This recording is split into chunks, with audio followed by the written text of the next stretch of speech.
Okay. So kita mula dengan nak rekod kuasa kerajaan persekutuan dan kerajaan negeri. Okey. Kalau ada sebarang soalan yang tak faham, terus bertanya jangan kamu diam-diam. Dan kepada para pelajar yang mungkin tak dapat nak tengok ke apa semua, boleh tengok semula rakaman video ini di YouTube channel. Okey, di YouTube channel cikgu iaitu Cikgu Rafiq. Alright.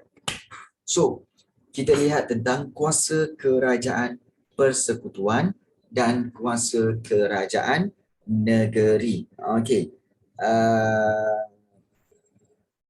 Okey, kita lihat berkaitan dengan 3 peringkat iaitu kerajaan persekutuan, kerajaan negeri dan kerajaan tempatan. Okey, harus diingat, okey, kerajaan-kerajaan ini perlunya pembahagian kuasa.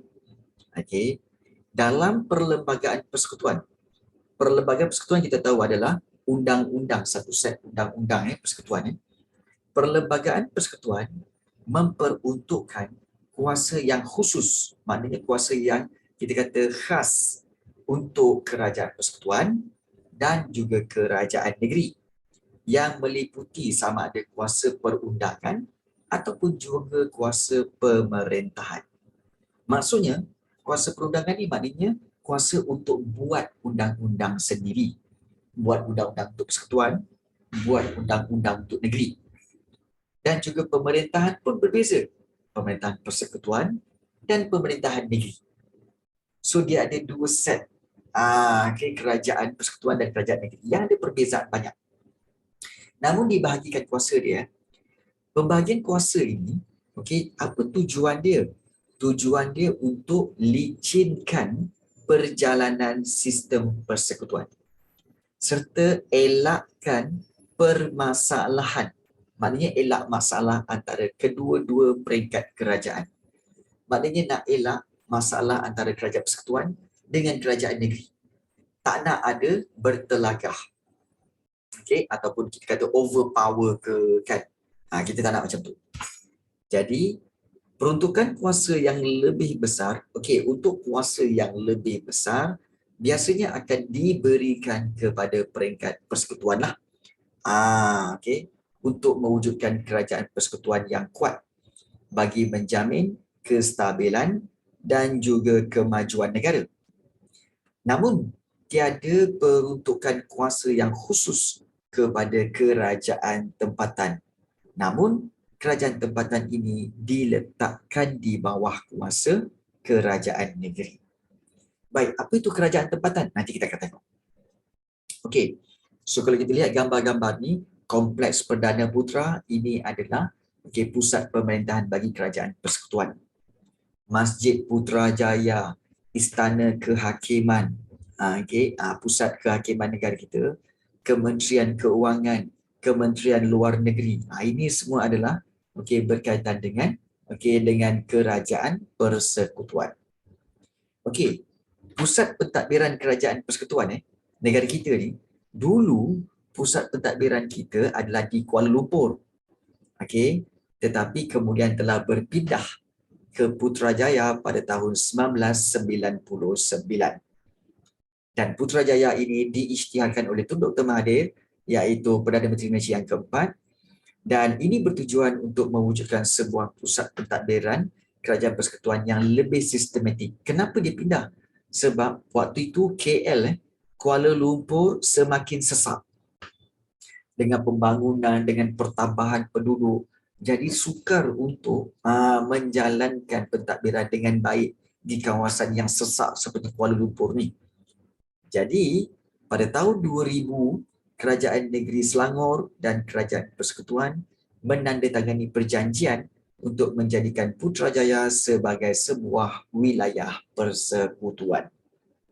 Dan nama Putrajaya itu diambil bersempena dengan nama Tunku Abdul Rahman Putra Al-Haj, iaitu Perdana Menteri Malaysia yang pertama. Itu Putrajaya. So, anyone here datang daripada Putrajaya? Ada tak sesiapa kat sini yang dari Putrajaya? Tak ada semua daripada kawasan Selangor yang lain. So tak ada pun daripada Putrajaya Tak apa. Tak apa. Tapi yang penting kita tahu bahawa dulu Kuala Lumpur adalah pusat pentadbiran kerajaan persekutuan, tapi telah dipindahkan pada tahun 1999 di kawasan Putrajaya. Okey, baik. So kita telah lihat tentang tentang Putrajaya ini. Kita nak lihat tentang kuasa kerajaan persekutuan. Baik, kuasa kerajaan persekutuan ni yang mana cikgu? Okey. Apakah kuasa-kuasa kerajaan persekutuan?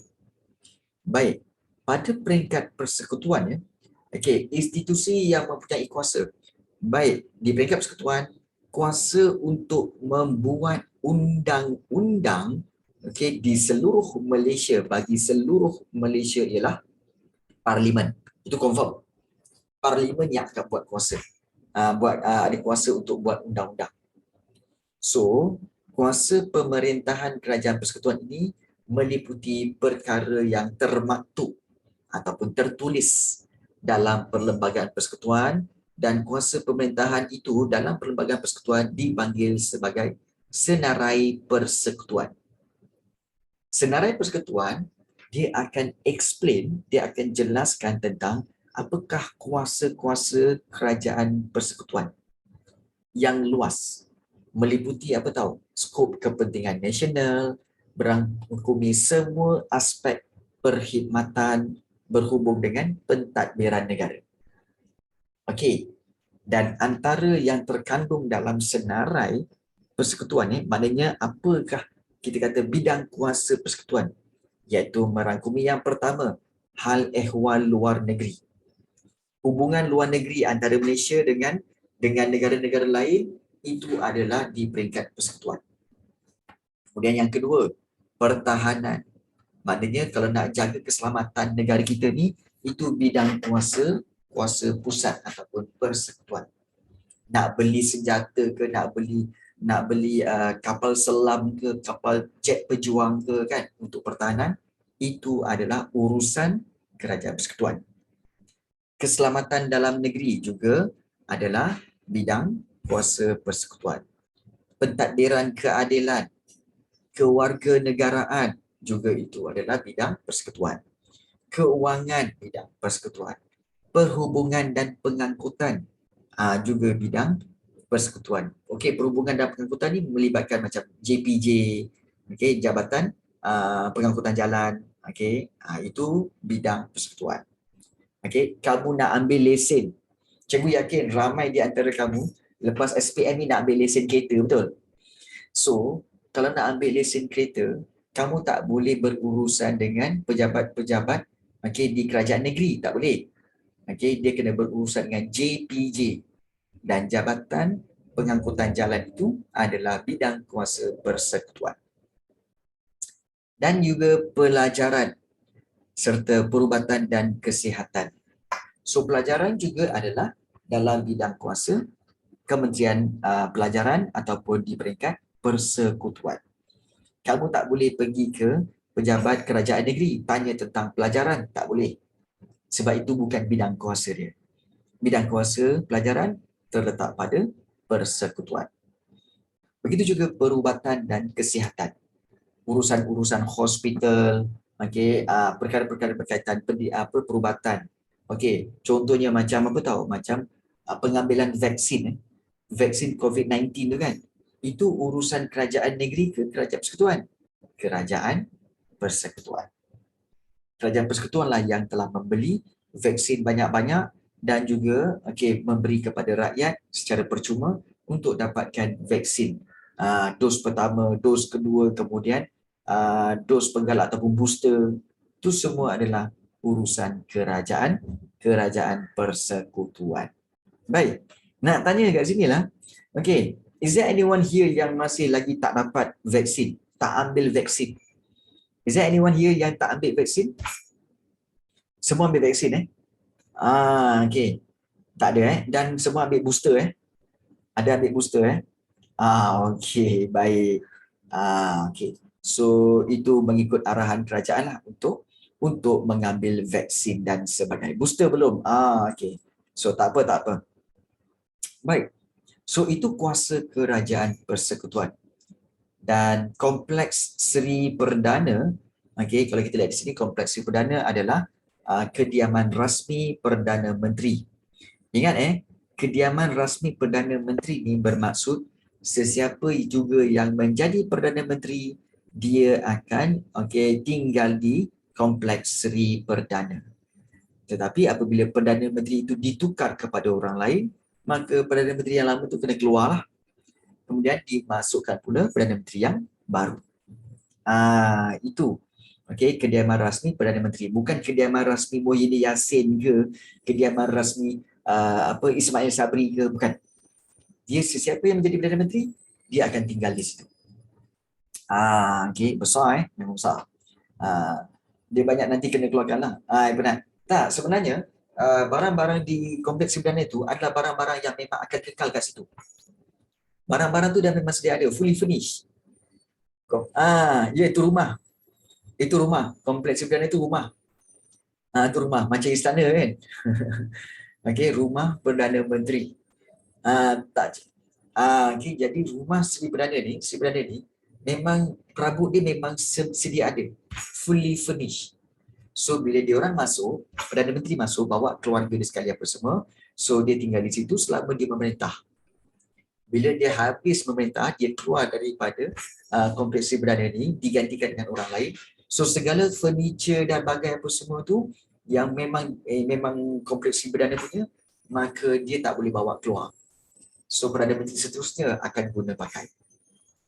So itu sebenarnya kompleks Seri Perdana. Nak renovate boleh.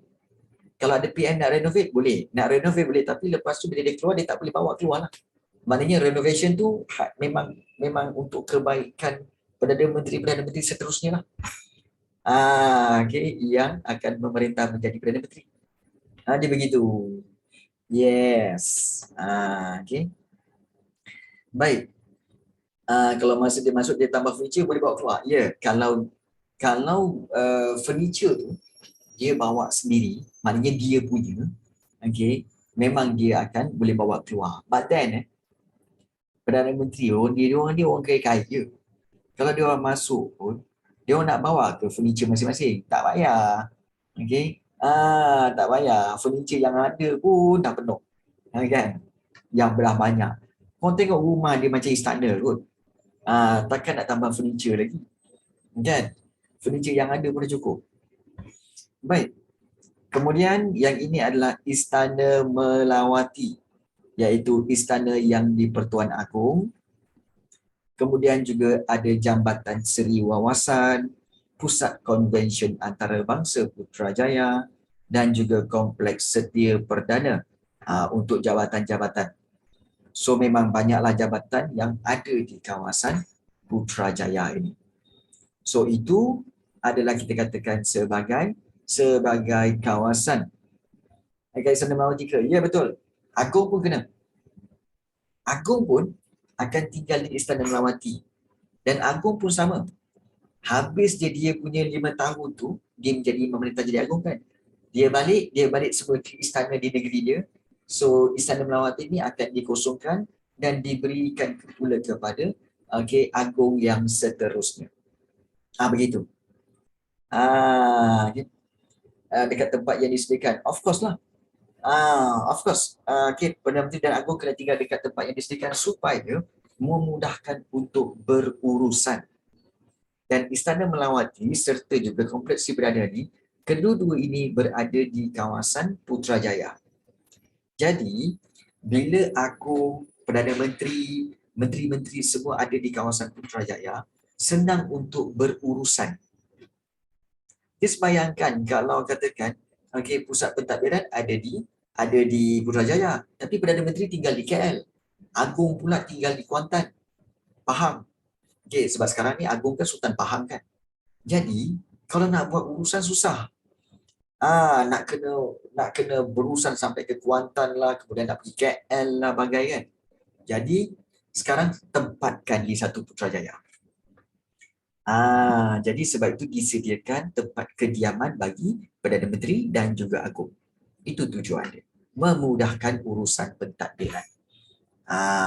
Betul kan? So itu cara dia. Okey. Baik, inilah rasa-rasa macam apa. Nak tak korang rasa macam, wish, best juga jadi menteri-menteri ni. Jadi, korang tak nak ke jadi menteri? Tak nak ke jadi menteri? Semua kemudahan disediakan.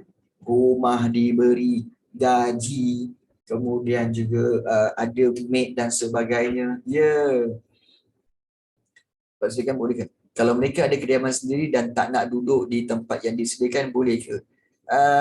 Boleh, tapi akan menyusahkan menteri itu sendiri. Di mana orang nak jumpa dia pun susah, dia nak berurusan dengan orang lain pun susah. Jadi, takkanlah kita nak buat sesuatu perkara yang menyusahkan diri sendiri kan? Kalau boleh kita nak mudahkan kan? Jadi, tapi rumah yang lama tu tetap rumah dia. Tetap rumah dia sebenarnya. Okey, dan kata nak jadi pegawai tadbir negeri. Alright, bagus. Cikgu sokong. Okey. Dan ingat, kalau kamu semua jadi menteri-menteri, satu je cikgu minta. Kau ingatlah kata-kata cikgu sejarah ni. Satu je. Kalau korang naik jadi menteri, please utamakan kebajikan rakyat. Dua, jangan ambil rasuah. Sila bersih. Sila menjadi pemimpin yang bersih. Dan okey, pemimpin yang bersih, tak nak rasuah-rasuah ni semua. Dan yang paling penting, jangan jadi kaya. Jadi pemimpin, kamu tak boleh jadi kaya tau. Kamu boleh hidup mewah tapi jangan kaya sampai harta beratus juta, berbilion. Itu bukan pemimpin. Itu saudagar. Kalau kau nak jadi kaya, kau jangan jadi pemimpin. Sebab kalau kamu kaya, kamu ada bisnes, kemudian kamu jadi pemimpin, jadi menteri, kamu akan lupakan rakyat. Dan kamu akan utamakan keuntungan kamu. Jadi di manakah rakyat, kamu akan pinggirkan. Tak nak. So, nasihat cikgu, jadilah pemimpin yang bersih, yang selalu utamakan rakyat, dan jangan jadi kaya, dan jangan jadi kaya terlalu kaya. Kalau cikgu tahu ada menteri-menteri di kalangan para pelajar cikgu ni yang jadi menteri dan melakukan rasuah dan sebagainya, semasa sidang media dia buat, cikgu sendiri akan datang dan cikgu terus pergi ke depan dia dan cikgu akan lempang dia. Ataupun ajar dia apa dia? Prinsip Bushido. Prinsip Bushido. Ataupun cikgu tarik telinga dia, kau masuk kelas aku balik. Kau masuk kelas sejarah aku balik. Sebab apa? Cikgu cakap apa? Kau lupa apa yang cikgu pesan hari tu. Kau lupa masa kau nak SPM dulu cikgu pesan apa. Jadi menteri jangan rasuah. Kan? Yang kau ambil rasuah kenapa? Okay. So, sila berjuang untuk rakyat. Cukup-cukuplah rasuah yang sedia ada ni. Tak nak lagi dah rasuah-rasuah ni. Itu penting. Okay. Ganas. Okay. Baik. Itu apa yang kita mampu buatlah. Right.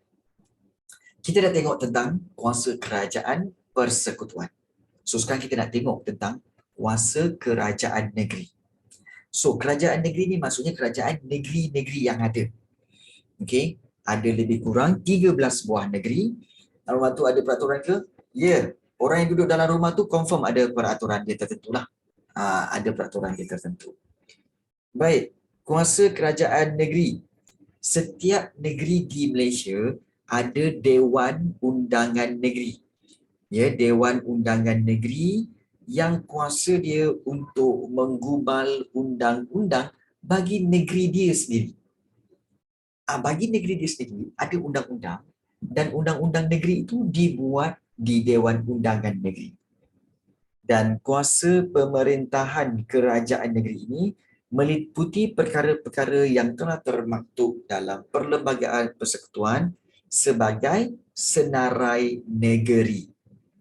Tadi, kalau kerajaan persekutuan, kita kata senarai persekutuan. Kalau kuasa kerajaan negeri, dipanggil senarai negeri. Dan apakah senarai negeri yang ada, cikgu? Baik, perkara yang terkandung dalam senarai negeri adalah seperti yang pertama, Undang-Undang Islam. Yang kedua, berkaitan Undang-Undang Tanah, pemilikan tanah. Okey, yang ketiga, pertanian dan perhutanan. Kemudian yang keempat tentang kerajaan tempatan. Dan yang kelima tentang hari kelepasan negeri.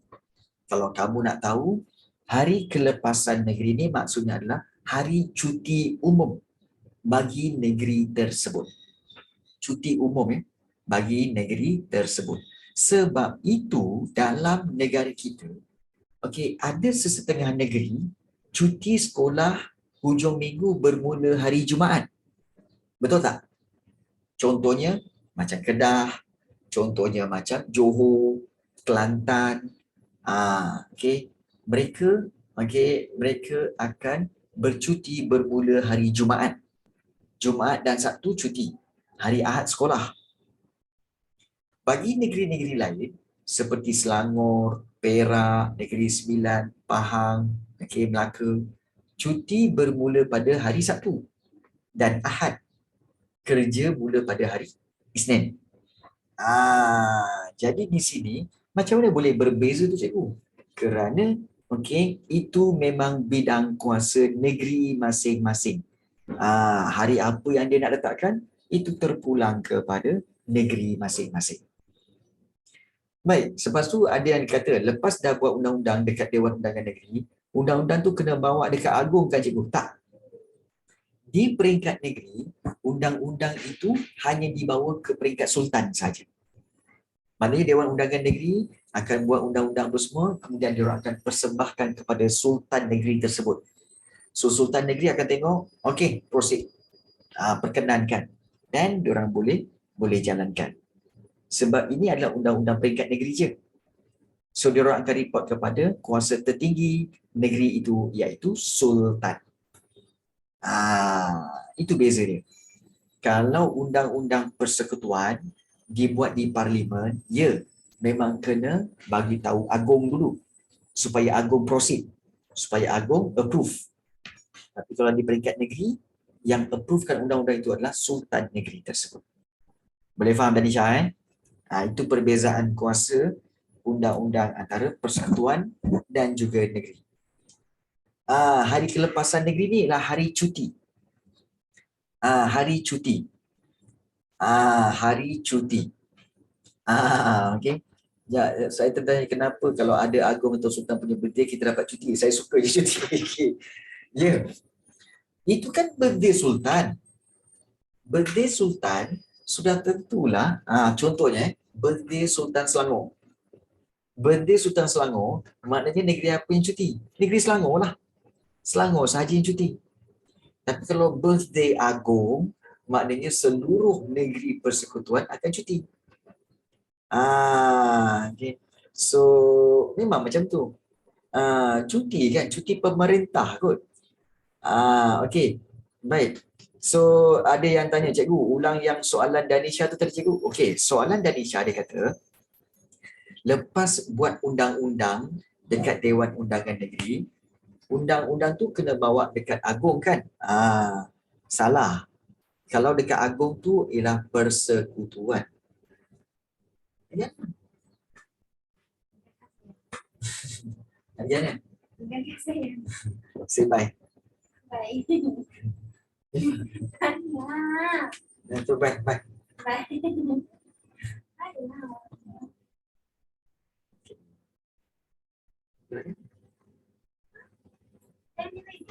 Oh ya.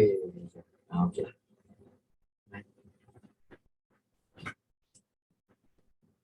Bye.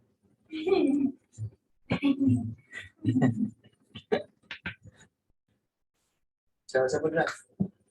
Aus. Oh, next later. Ada. Okey. Lama pula. Dekat Swansea ni dulu ni. Betul lah. Okey. Baik. Pi bawa ke Agong je. Tiba-tiba banyak semut. Suka hati kau aje. Okey, baik, sambung. Okey. Kalau birthday rakyat Selangor buat apa? Birthday rakyat Selangor sendiri. Apa celebrasi sendiri. Baik. Ya, betul. Undang-undang, okey, undang-undang persekutuan akan dibawa ke agung. Tapi kalau undang-undang negeri tersebut akan dibawa kepada sultan. So itu perbezaannya. Okey. Ya, undang-undang di negeri dibuat oleh Dewan Undangan Negeri. Kalau undang-undang persekutuan akan dibuat di parlimen. Itu perbezaan dia. Undang-undang yang dibuat di parlimen akan dipersembahkan kepada agung untuk di-approve. Kalau undang-undang di Dewan Undangan Negeri, akan dibawa ke Sultan Negeri tersebut untuk di-approve. Itu satu. Dan hari kelepasan negeri itu maknanya hari cuti. Ada sesetengah, contohnya macam Maulidur Rasul. Maulidur Rasul, Selangor ambil. Tetapi Perak tak ambil, Pahang tak ambil tu sebagai cuti. So hari Maulidul Rasul tu negeri-negeri lain bekerja seperti biasa, tapi Selangor cuti. So ini terpulang kepada kerajaan negeri tersebut. So itu yang dikatakan hari kelepasan negeri. Begitu juga undang-undang Islam. Undang-undang Islam contohnya berkaitan dengan perkahwinan. Sekiranya seorang lelaki, contoh di negeri Perlis, sekiranya seorang lelaki ingin mengahwini lebih daripada seorang isteri, di Perlis dia tidak perlu mendapatkan kebenaran bertulis daripada isteri pertama. So boleh je untuk proceed, untuk berkahwin dengan isteri kedua. Tetapi di negeri Perak, dia kena dapatkan kebenaran bertulis, daripada isteri pertama. Kemudian kalau di negeri Johor, dia boleh bawa, dia kena bawa isteri pertama ke mahkamah untuk menyatakan pendirian isteri pertama tentang setuju atau tidak untuk suaminya berkahwin lagi. So undang-undang Islam ini di setiap negeri juga berbeza, bergantung kepada kuasa kerajaan negeri masing-masing. Boleh faham? Boleh faham boleh ke tak boleh ni? Boleh ke tiba-tiba senyap je ni? Faham? Okey, baik, bagus. Okey, boleh Okey. Kalau tak faham, boleh bertanya. Jangan risau. Tadi banyak ada soalan tanya. Okey, bagus. Cikgu suka. Kalau tak faham, tanya terus. Jangan malu-malu. Okey, dalam kelas kita, kita nak belajar. Okey, tak faham, tanya. Jangan korang buat diam aja. Tanya, tanya. Cikgu suka kalau kamu tanya. Okey. Baik, itu kuasa kerajaan negeri. Kuasa kerajaan persekutuan, kerajaan negeri. Baik. Tetapi, ada sesetengah bidang dia buat secara bersama, iaitu dipanggil sebagai senarai bersama. Senarai bersama sebenarnya ialah perkara yang membolehkan Parlimen dan Dewan Undangan Negeri menggubal undang-undang untuk perkara yang sama. Dan sekiranya ada percanggahan bagi perkara-perkara di bawah senarai bersama ini, undang-undang yang akan diluluskan oleh Parlimen haruslah dipatuhi. Maknanya, undang-undang yang di Parlimen lah diberi keutamaan. Kalau dua undang-undang ini bercanggah, so undang-undang daripada Parlimen lah yang akan diberi keutamaan. So, antara perkara yang terkandung dalam senarai bersama termasuklah apa? Tentang kebajikan awam, tentang biasiswa. Biasiswa ni bantuan keuangan untuk pelajaran, untuk pelajaran.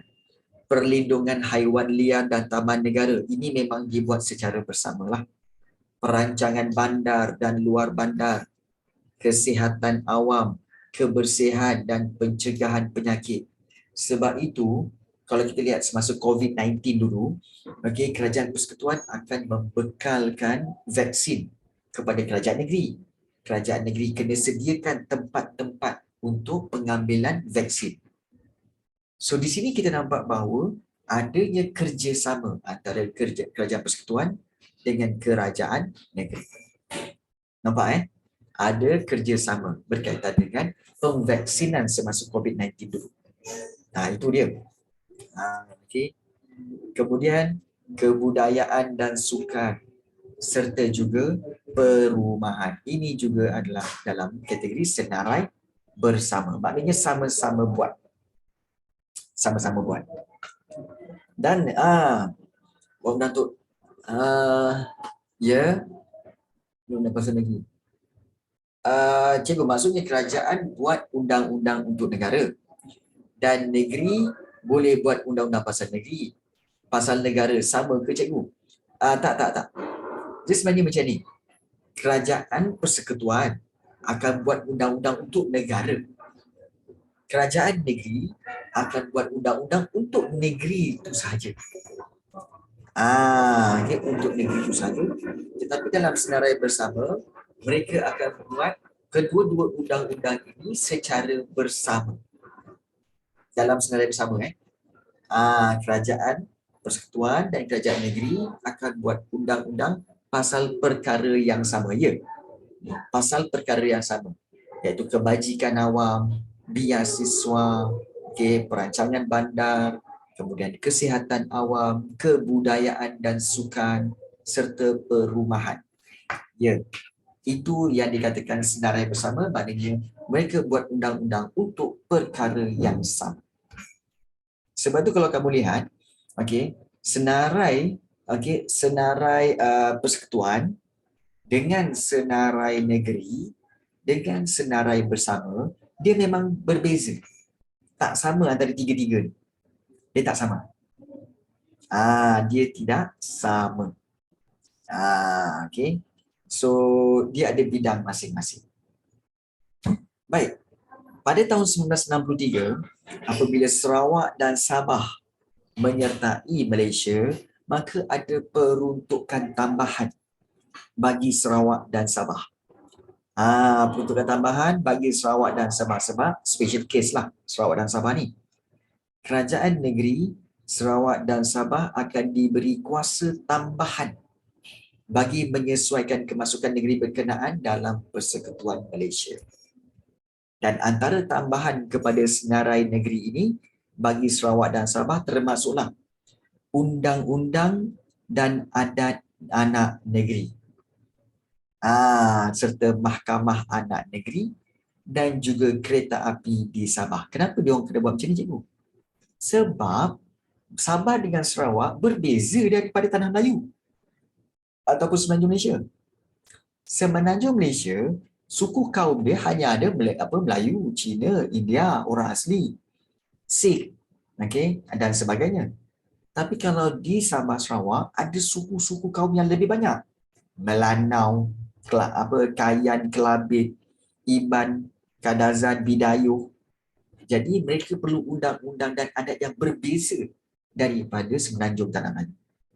So, diwujudkanlah di sana undang-undang dan adat anak negeri. Dan mereka juga ada mahkamah anak negeri. Mahkamah khas untuk suku kaum. Nampak tak? Ini peruntukan tambahan. Dan antara tambahan kepada senarai bersama bagi Sarawak dan Sabah, untuk senarai bersama dengan kerajaan persekutuan bagi Sarawak dan Sabah, undang-undang diri berhubung dengan perkahwinan, penceraian, penjagaan anak, nafkah dan sebagainya berkaitan dengan undang-undang keluarga. Kemudian penyelidikan pertanian dan perhutanan, kawalan makhluk perosak dan pencegahan penyakit tumbuhan, serta pilihan raya bagi Dewan Negeri. Ini juga adalah senarai bersama antara Sarawak Sabah dengan Kerajaan Persekutuan. Berkaitan dengan undang-undang diri dan juga berkaitan dengan undang-undang keluarga. Serta pertanian dan perhutanan dan juga pilihan raya. So, ini peruntukan tambahan bagi Sarawak dan Sabah. So, kenapa berbeza? Kerana pelbagai suku kaum yang ada di Sabah dan Sarawak. Nampak tak? Kamu tahu tak? Bila kita fikir balik, ada senarai persekutuan, ada senarai negeri, ada senarai bersama, ada senarai peruntukan khas untuk Sabah dan Sarawak. Kenapa perlu sampai 3-4 jenis undang-undang macam ni, cikgu? Untuk memberi keadilan kepada semua. Dan keadilan tidak boleh guna pakai satu yang sama. Jadi Nampak tak? Ini yang dimaksudkan keadilan. Keadilan bukan sama rata. Bukan. Ingat, keadilan bukan sama rata. Keadilan bermaksud meletakkan atau memberikan sesuatu, berikan sesuatu kepada haknya. Meletakkan sesuatu pada tempatnya. Sebagai contoh, memanglah layak untuk apa? Untuk kita kata untuk mewajibkan orang Islam bersembahyang 5 waktu. Memang adil kalau mewajibkan orang-orang perempuan Melayu, orang perempuan beragama Islam memakai tudung. Itu memang adil. Tetapi tidak adillah kalau nak paksa orang bukan Islam solat juga 5 waktu. Tidak adillah untuk memaksa orang bukan Islam pakai tudung. Itu tak adil. Itu bangang namanya. Betul cikgu. Nampak tak? Jadi orang yang berbeza, keadilannya berbeza. Itu kena faham. Jadi bila kita sedar benda tu, baru kita tahu bahawa adil ini bukan sama rata. Bukan. Adil ini adalah meletakkan sesuatu pada tempatnya. Barulah adil. Itu ya. Okey? Boleh faham jadi kita dah sedar tentang perkara itu. So kita janganlah menuntut-nuntut keadilan sama rata. Tak aci dia macam tu, saya macam ni. Kenapa dia berbeza daripada saya? Pastinya ada penyebab kepada perbezaan. Mesti ada sebab. Jadi kita kena hormati semuanya. Baik, kita dah lihat tentang tentang senarai persekutuan, senarai negeri, senarai bersama. Peruntukan tambahan bagi Sarawak dan Sabah. Ada soalan tak nak tanya? Ada tak soalan nak tanya sebelum kita pergi kepada kerajaan yang lebih kecil lagi?